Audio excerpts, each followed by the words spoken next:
Hey guys, in this video we're going to go over this 1980 Sea Ray that I bought this year as a project.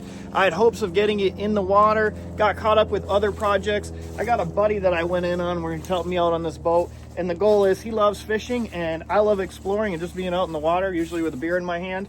But one of my goals is I'm going to buy an underwater drone, and I love history, I love shipwrecks. I'm going to get one that goes 1,000 feet deep, and I'm going to go bow to stern on these old ships, give a little bit of history and start posting those on my YouTube channel. But I needed a boat to get out there, didn't want to spend a ton of money on it. So we're going to go over what we did on this boat, what still needs to be done. Got the outdrives off, replaced all the bellows, bearings. We're ready to go back together, but time to winterize it, put it away. Getting cold here, not going to make it in the water this year. Did get it running. Check out the video, let me know what you guys think. Here's a video I took actually just walking around the boat to see what was going on with it. You can see the boat in the condition that it was in when I bought it, and the weirdo sitting on the back, which is the guy that I bought it from. And if you want to know a little bit more about that, well, wait to the end of the video because I'll explain the guy I bought it from. But I love the interior of this boat, pretty much why I bought it. Knew that it was going to need a bunch of work, but I do love the 80s. I love the twin screws that this thing had. It's got two 4-cylinder engines in the back. Love Sea Ray, born in Oxford, Michigan, and I was growing up there, so I do love Oxford, Michigan. Passed Sea Ray plant plenty of times. This kind of felt like my boat. So I originally took these videos to show my buddy who I was going 50-50 in on the boat, which, you know, pretty cheap boat. Could have done it myself, no problem, but the docking fees are what I didn't want to pay every year. And he loves fishing, so getting a little walk around here. After buying the boat, my buddy Charlie had a diesel truck, and he showed up, and we hauled this thing out of this abandoned lot, just like this. It actually rolled pretty easy, sketchy trailer, boat's overloaded on it, but we got it out of there. Got to give thanks to my buddy Charlie. Sketchy experience. Boat slid back a little bit, but here it is, getting in the driveway, and we finally got it home. All right, so here's the boat. It's sitting on the Shorelander trailer that's seen better days, and it definitely is sagging back here in the back. Those wheels are buried up in the wheel wells, and the suspension is just bottomed out because this boat is too heavy for this trailer, and it was about a 2-hour drive away. The guy I bought it off of had a different story for everything on this boat, so I could tell you guys about it, but basically I kept catching them in lies, and I normally wouldn't buy a boat from somebody that I don't really trust what they're saying, but I went ahead anyways because it wouldn't matter what the story was on this boat, because for the money I paid for it, I wasn't going to ask any more questions. You can see here, one of the first things I'm going to do, I'm going to power wash this boat. You can see how they get this film on there on the fiberglass. Gets all chalky. Let's see here. All those decals, those are going to come off. Go around back. We've got two 4-cylinder engines in here. They're the Merc Cruisers, the 3.7s. We have Alpha 1 outdrive here. I don't know what's going on here. He told me this boat was good for the water, ready to go, and clearly if we put it in, we'd have some issues with these bellows that aren't connected in this, or the fact that this is not even connected for the trim. This is missing a prop. It just goes on and on. But like I said, got a good deal. Boat's called Bad Company, I guess, like the 80s song. I do really like these Sea Rays. This one wasn't built in Oxford, Michigan, but originally in 1959, the company did start in Oxford, Michigan, and I grew up there. And they actually took the old Sea Ray plant and turned it into, like, it's called the Legacy Center. It's got a bunch of little things in there, like a trampoline park. I think there's a bar in there too, but kind of cool fact. So here's the helm. Guy also did not tell me about the broken windows. He told me a tree fell on it. Clearly a tree did not fall on it because you can see there were BB punctures through here and here. So I don't know what the deal was or who shot the windows out, but they did get shot out, and I found a guy in Ohio that has them, so I ordered new ones, and it was missing the keys too. So the guy told me that he had it in the water and was running, and he just lost the keys. My guess would be he got it for free from a marina. One of the reasons he probably got it for free was because down here, these engines that were supposed to be water ready, when I went and looked at it, you can see this voltage regulator down here is completely fried, and you can see where someone used a fire extinguisher on this engine. The good thing is with the damage like that, it is repairable, and since this engine runs off a magneto, that power inverter is probably not going to burn out unless you had a dead cell on the battery. It was trying really hard to charge it, which would mean this engine was running when it broke. So I'd imagine someone used a fire extinguisher on it, put it out, was discouraged, they gave up on the boat. Most cases I'd be worried about the engines being winterized. This really, they're closed loop system. So small engine, closed loop system. The only thing that fresh water is really hitting is the back of the exhaust and this heat exchanger down here. There's the heat exchanger there. So most than likely the blocks are not cracked. I did get this one turning over just by jumping the starter. That one seized. I ordered a new starter for it, but I could turn the engine over by hand. Doesn't tell me a whole lot, but we do know that it's not locked up. So 1,500 hours. From what I've read, you can really get these engines up to 3,000 hours, and I've heard some people getting 6,000 hours out of them. It does look like this one may have been replaced at some time because it has this Jasper sticker on there, which really does look like it was replaced at some time, and the date is 02, so no idea how many hours are on it. But would have been nice to get it rolling over, run a compression check on it. I'm just going to get them running. We'll do some diagnostic stuff later. I'm pretty sure we get these tuned up, replace those bellows. We might get lucky here. So one of the things that we're going to be doing on this boat, once this is running, actually we're going to do it before it's running because I ordered the parts and I got a couple buddies coming over this weekend that are excited to help me with it. We're going to clean up all this woodwork. So if you've ever watched any of my old wood Chris Craft videos where we sanded the entire boat down and refinished it, this is going to be a lot easier. So for a lot of people, this might look intimidating. This is going to be so easy. If it comes off easy, we're going to take it off, put it on a bench, sand it. If it does not come off easy, we will sand it on the boat and refinish it and tape everything off. This little seating area is really cool. These fold down. This is a little pull-out cooler here. Let's see here. Pull that out. Got gross water in there. Another seat that pulls down into a seat. So I do like the configuration of it. As you can tell, just warm, but this is really easy, simple boat maintenance kind of stuff, sanding and refinishing. We'll get the mechanical going. And here's what made me buy the boat. Let's see if we can open this door up. So let's go down inside. This is the interior. And a lot of the time on these 1980s boats, what happens is they came with like a cloth interior. It'll be red or super dated, and it just is so worn out. Redoing upholstery is not really my thing. I'm more a mechanical guy. If I had to hire it out, it would cost a fortune. The woodwork's in good shape. It's got a brushed aluminum trim all over this thing. Love the little galley in here. Love the brushed aluminum. Again, the windows were cracked here, but I did order those from the guy in Ohio too.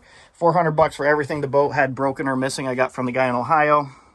I've got this out where the bilge is right now, just kind of drying things out. Yes, the stringers were good in this. I checked it out. So anybody, I'm sure someone would comment. See, ask if I turned them up. There actually wasn't a lot of coring in these early Sea Ray boats from what I did a little bit of research on. Pretty solid fiberglass boat, so wasn't too concerned about that. Did check it out the best I could. You can see this kitchen, or not kitchen, the head's in pretty good shape here. Galley, this pulls out into a bed.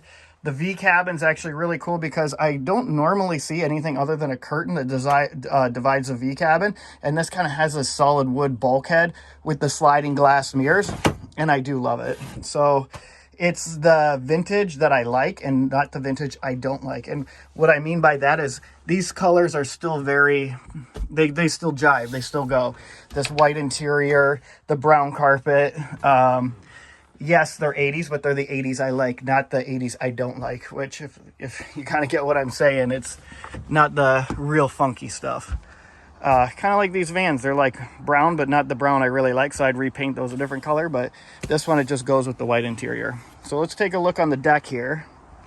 I'm actually gonna, like I said, power wash this tonight since I have buddies coming over tomorrow, and power washing is kind of a one-man job. The guy I bought the boat with is coming over, one of his buddies coming over, and then my wife will probably be here helping out unless she has other things going on. but she's excited to get on the water, so I'd imagine she'd be helping out too.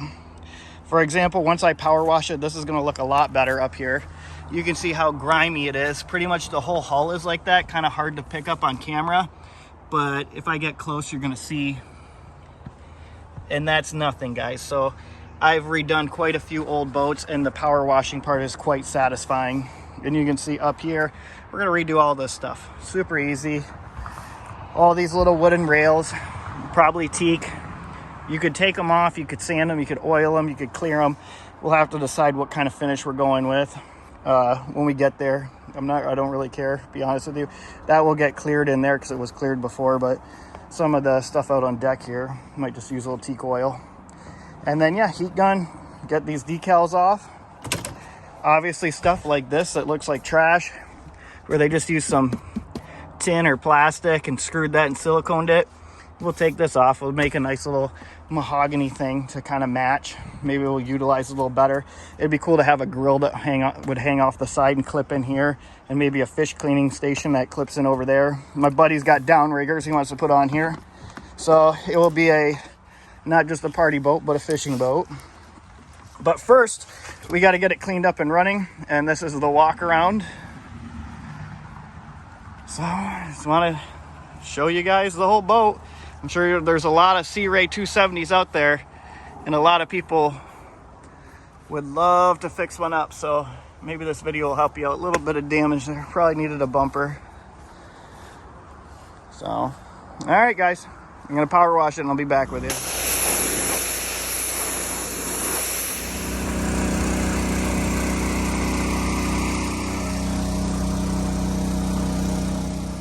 After power washing, you can see how nicely it cleaned up.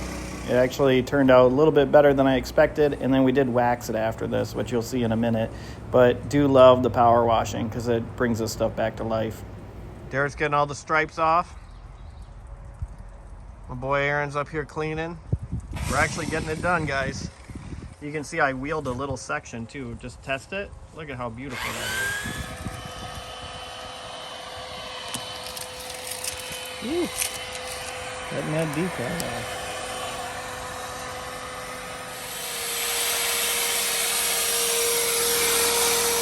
Got my buddy Aaron Vale. I've known this guy since elementary school. Drove out from the other side of the state, and he's been at it with a nylon brush, scrubbing all this upholstery, and I can't believe, look how nice that looks. This guy's ready to go boating. Elbow grease. Oh yeah.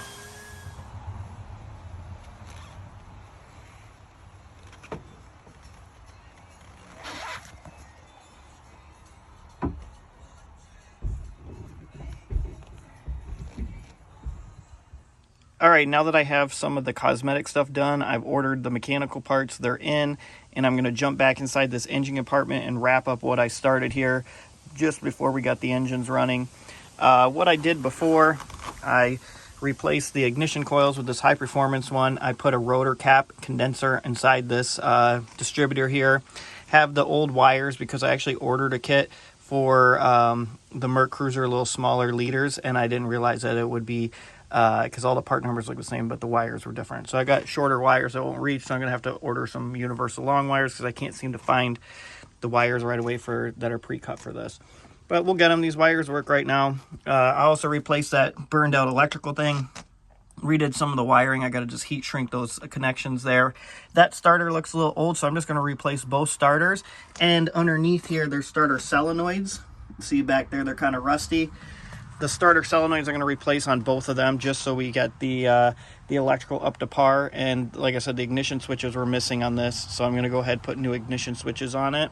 Remove these carburetors, just go through them with some carb cleaner, make sure all the jets are clear and everything's working, that there's nothing wrong with the float or the needle. That way I don't run into any trouble there. And then what I'm going to do is down here where you can see this wood on this shelf, I think this is pretty much a non-structural shelf here. It kind of sits in line with the chine on the side of the boat, and it pretty much holds the battery box as it looks like. So what I'm going to do, I've got a little vibrating saw. I'm going to come in here, I'm going to cut out where it's wet. I'm going to go buy pressure treated lumber. I'm going to put it in there, fasten it with fiberglass resin, cover it with fiberglass cloth, and then paint it. And then things like this battery charger, I'm going to pull out of here and I'm going to put a new one in. That's actually supposed to be fastened and it completely rusted out. So I'm going to go through some of this wiring, zip tie some stuff up. But first we're going to fix the damage here so we can get some batteries in here. And I think I'll do the starters and starter solenoids and I'll do that. So keep you posted.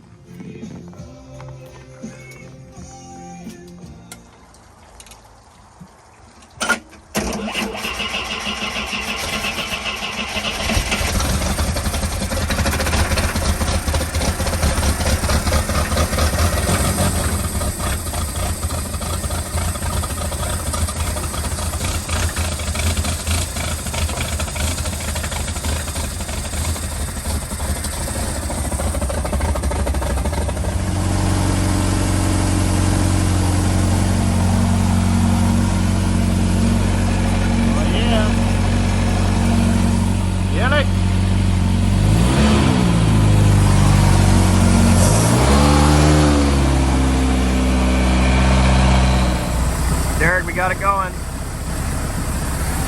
Big Aaron.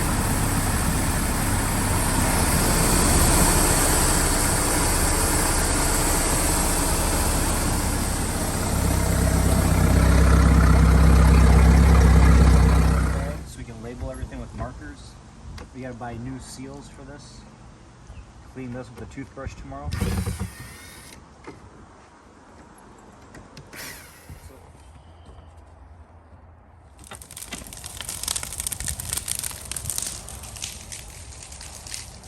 Celebrating the boat get going.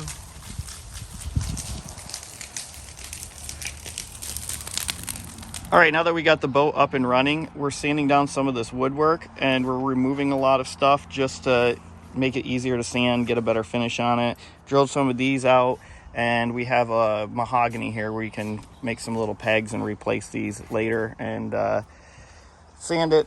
We're going to put clear on that because I had clear. This stuff that's going to be the raw mahogany or raw teak is going to get teak oil. These edges had already had clear coat on them, so we're going to clear coat the edges and just kind of follow along with what they did before. One of the reasons this looks funky, this is actually a composite panel and it had a veneer on there, like a plastic veneer wood grain. Obviously that's gone, so that's why it looks funky when they put the stain on. So we're going to figure out what we're doing there. Maybe do a little paint with the wood accents. I think that'll look nice. And yeah, that's kind of where we're at.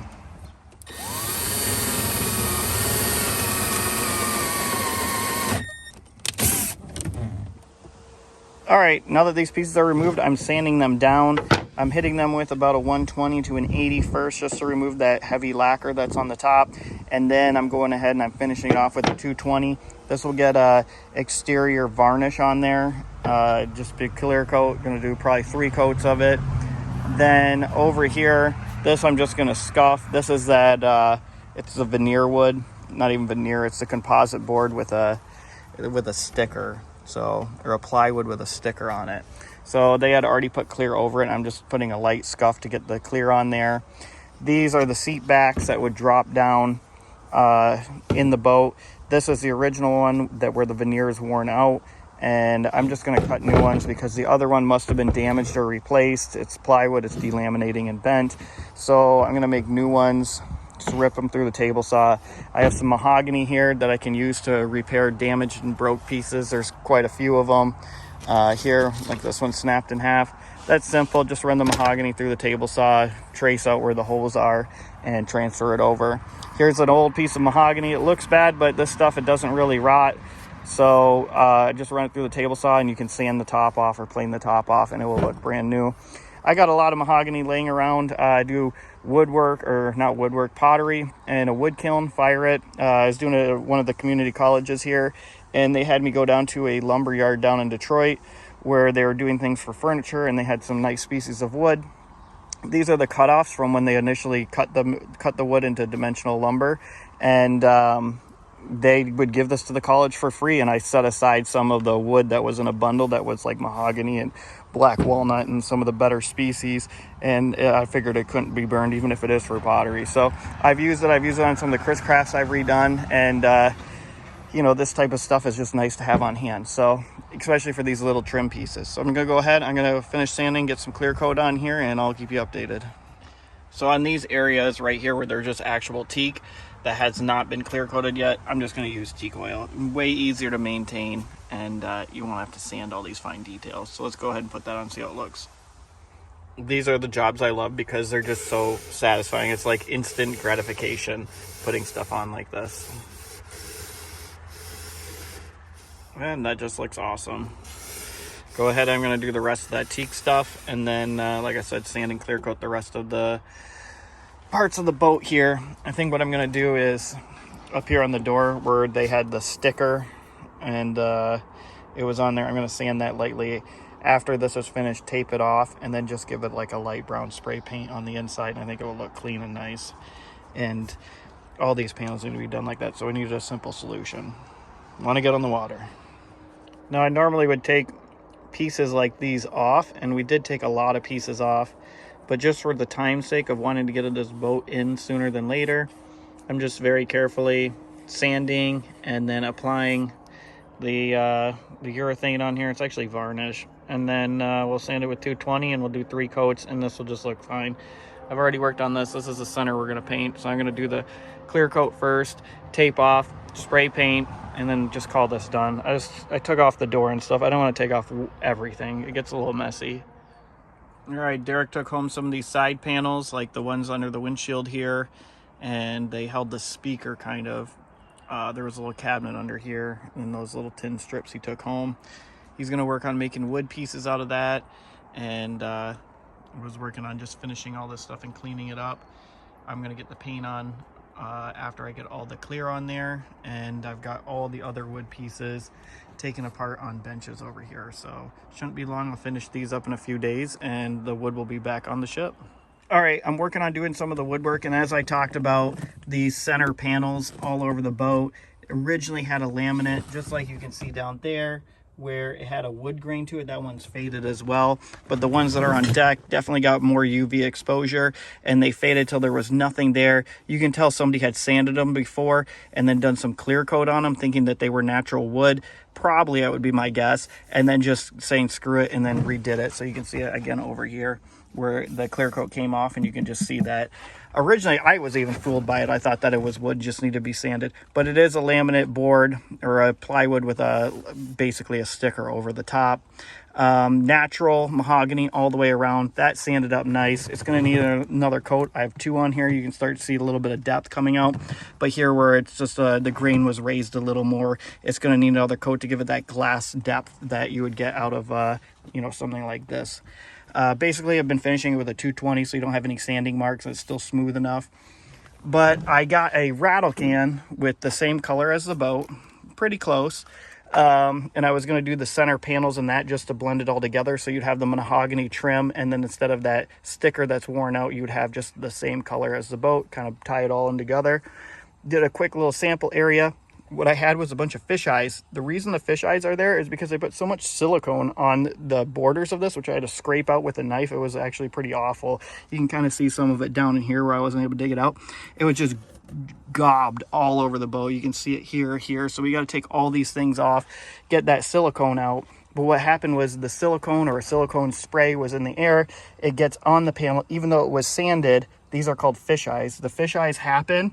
They poke through because the paint basically it's like water and oil. It just goes around it, and you end up with these little fish eyes. So the way to fix this is you need a wax and grease remover. Even though this is sanded, I'm going to have to go get a wax and grease remover, which I normally have on hand, but I've used it all.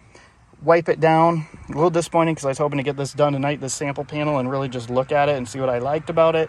But now is the time where you stop, you get the right materials, you wipe it down, and then this paint's going to end up looking like this, which is more like a natural fiberglass look. It'll be shiny, it'll be nice, and I'm happy with the results and what I learned from it. But I just wanted to show you guys what fish eyes look like, and if you see that, do not continue painting. Get the wax and grease remover, and then all of these are going to start looking really nice. All right, so there's the sample pieces I did. Far from perfect, but I do think they look nice, a lot better than they were. You can see the surface finish isn't 100% perfect, but nobody's going to notice other than me, really. Clear coat turned out nice on here. It's a lot better than it was.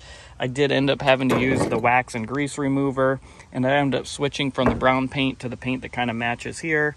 Originally I had a brown paint. My wife said they were too much brown, So tried to match up the gel coat on here, and I'm gonna go ahead and do the rest of the pieces, and hopefully they turn out just as well. I'm gonna actually use a high build primer on the other ones and sand them just to get a little bit better finish, but we'll see if that works.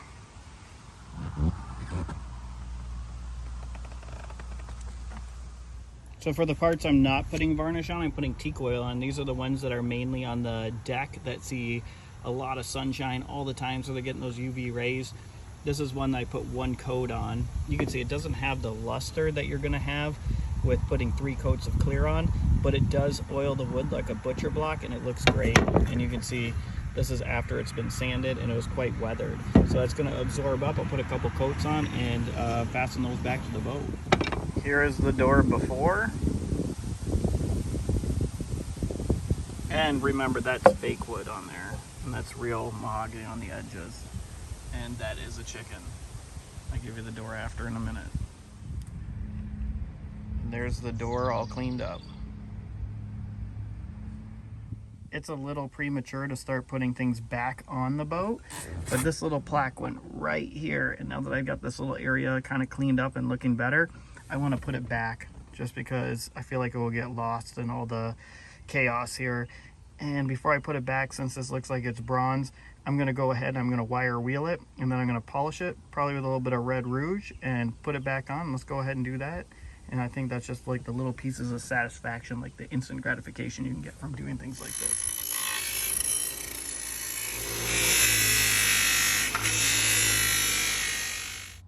All right, there you go, back where it belongs. I actually love finding this stuff on stuff I restore or fix up. It just has a little bit of history of the boat, the characters that were on it, and I like to preserve that and put it back on the boat, polish it up. It has a little bit of rouge down and low, but I repolished the letters so they kind of stand out, and I think this is going to look great. All right, I'm at my workshop, and some of these mahogany pieces that we took off were broken. You can see, obviously not salvageable. Then there was this little door that goes to one of the seats here. It is just a piece of plywood, and the original one was edged in mahogany, so I'm actually going to keep that plywood. I'm going to shave it down and then edge it in mahogany. I told you that I had some mahogany laying in the backwoods and it looked kind of moldy, and I was going to cut open it or cut into it and see what it looked like. And look at this, the minute you cut into it, look at how beautiful that wood is. So real simple. I'm just going to take the old pieces and line up the fence to whatever width it is, rip it through the table saw, put the holes there, countersink them, and it will look like the factory piece, but probably even better since it's not 40 years old.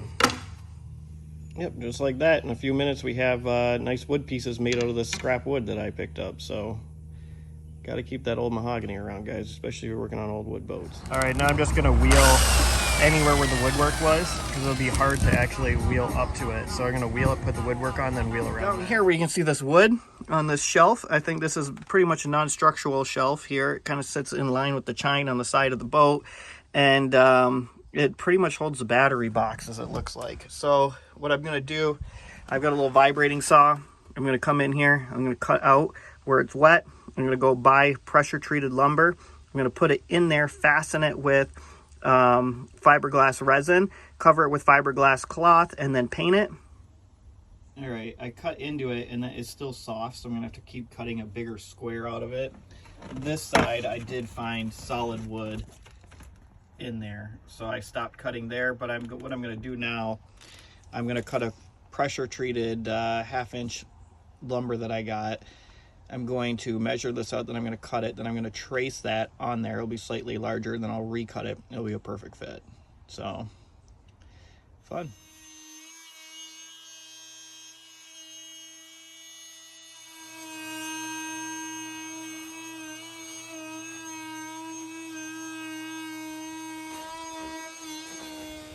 All right, so once I get it cut out, you can see we have the new wood in here, and I'm going to put fiberglass underneath, let it bond, and then put fiberglass with cloth over the top, and then paint it, and it'll blend right in and give us a secure place to mount the batteries.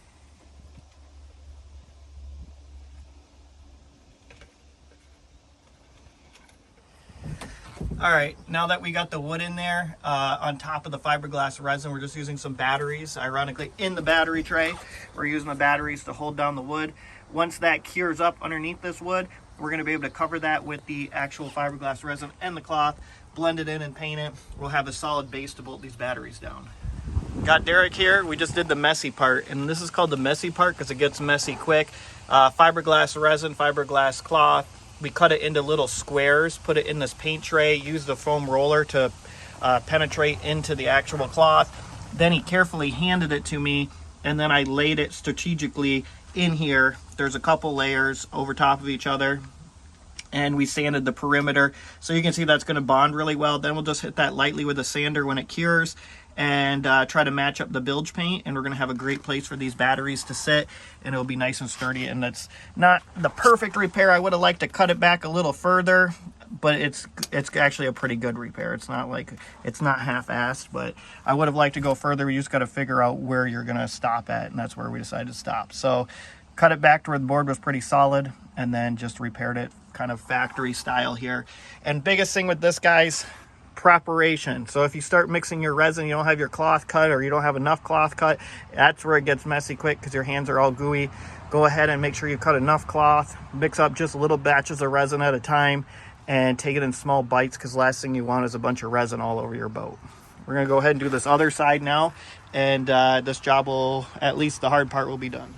Okay, both repairs are done besides the light sanding and paint. Pretty happy with them. This side I had to cut back more because there's a little more rot, and I would have liked to taken it back a little further. This side we were able to cut into solid wood, and so that's bonded up very nicely. Got to figure out where the water came in. I think what happened was the bilge flooded, or the drains were clogged.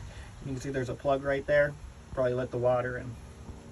Don't think there's any holes through the transom or through fittings where it would have rotted in the water. I think it rotted during storage because it literally kind of dripped right on top of those batteries. So I'm gonna have to check all the drains here on the deck, make sure that are working correctly, and it doesn't seem like there's any other rot. So that was a pretty good repair, pretty quick one, and it doesn't look like the damage was too extensive. So happy with it, I guess. All right, there's the final repair. Looks pretty good. Let's get the batteries on top of there. One of the things that I'm doing is replacing all the bulbs with LED bulbs. You can see the old ones here. The socket actually is pretty rusty. Think of that bulb. Anyways, I'm replacing all the bulbs on the boat, including the dash cluster inside the cabin, with LED. There's 4 different kinds of LED bulbs. I just cross-referenced them and then ordered them. But pretty excited to get these in. Going to consume less wattage and keep my batteries lasting longer, not get as hot, and they're going to last a long time, be probably even brighter. So excited to get these in. Okay, right now what I'm doing is I'm replacing the bellows, because what can happen is that shift cable right there, that rubber boot, you can kind of see it in there.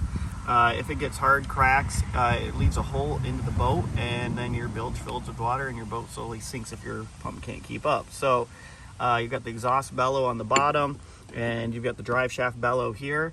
I've got to do it on both out drives. It's a pretty big job. I'm going to drop these off the back. Already got the swim platform removed to make it easy. And I'm going to go ahead and knock this out, and then I'll have a little bit of peace of mind using the boat in the future.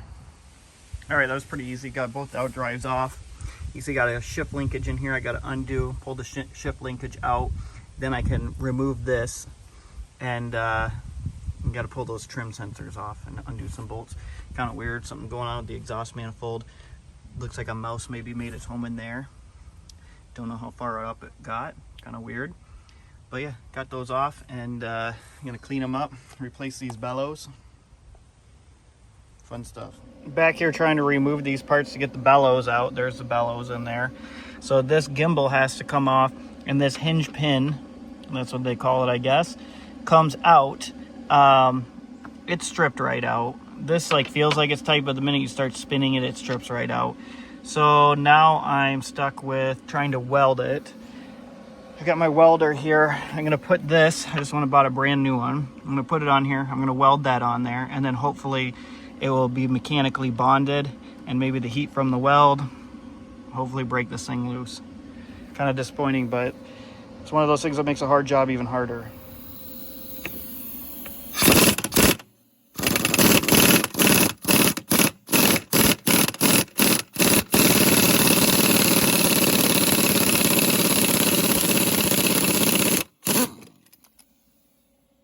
God, not the easiest thing to weld to. Doesn't look like a great weld, but hopefully that's got some penetration on there.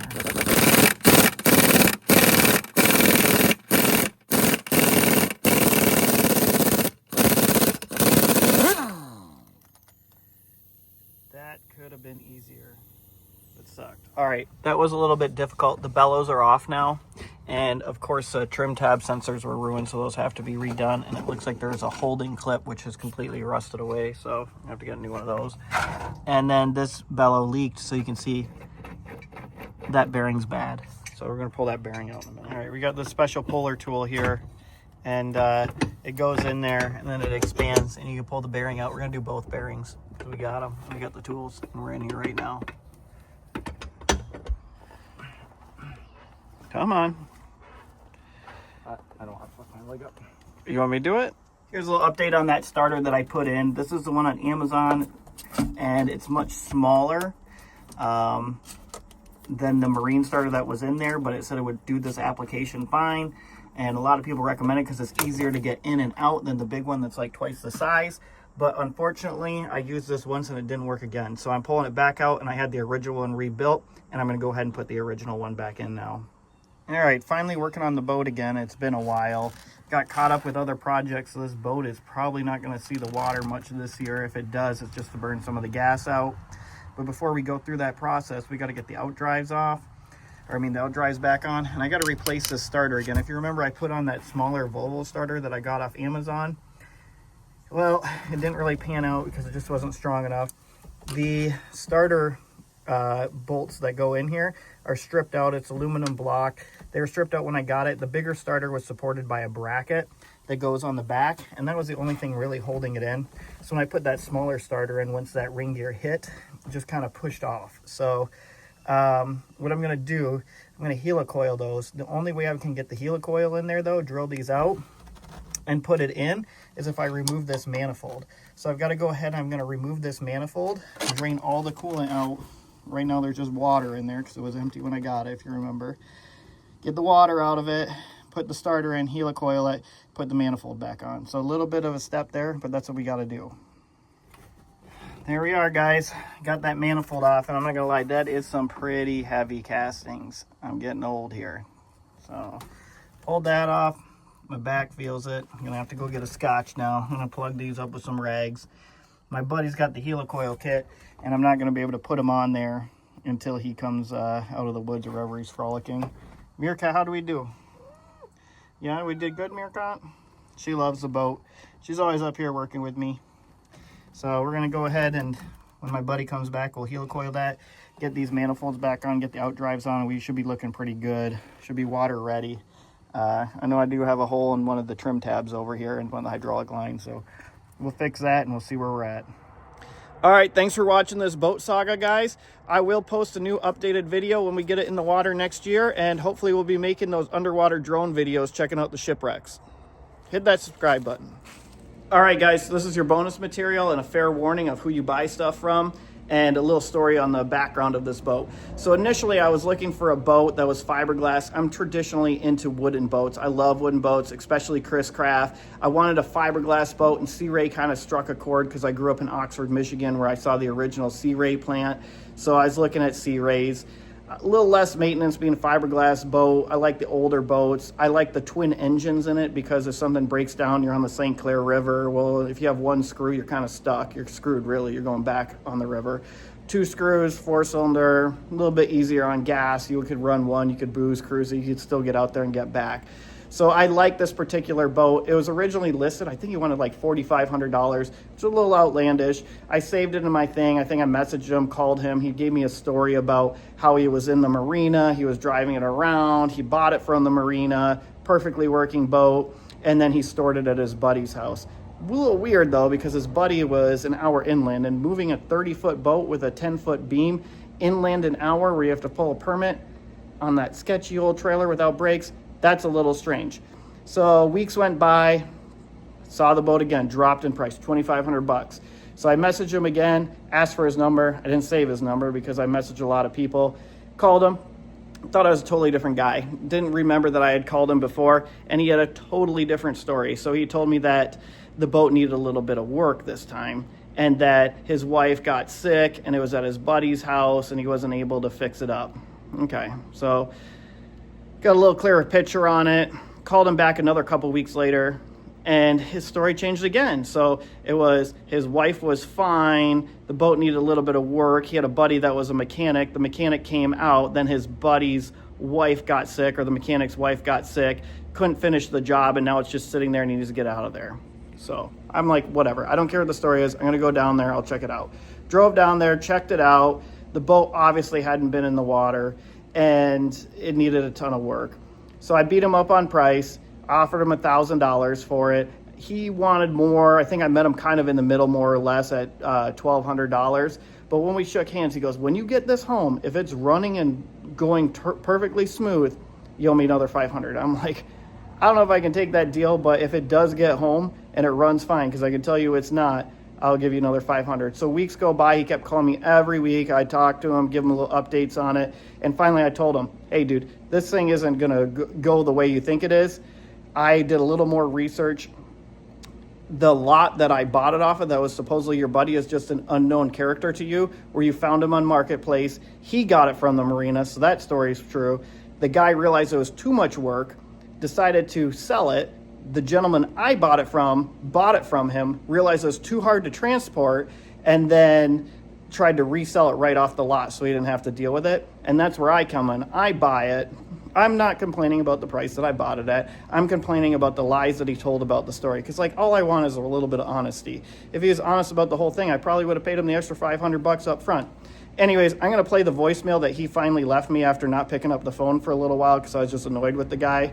We worked on it all summer, still not in the water. I expected that. I bought it knowing what I was getting into, but just let me know what you guys think and watch who you buy stuff from, because it is annoying to deal with people that are desperate for money and are just generally liars and annoying.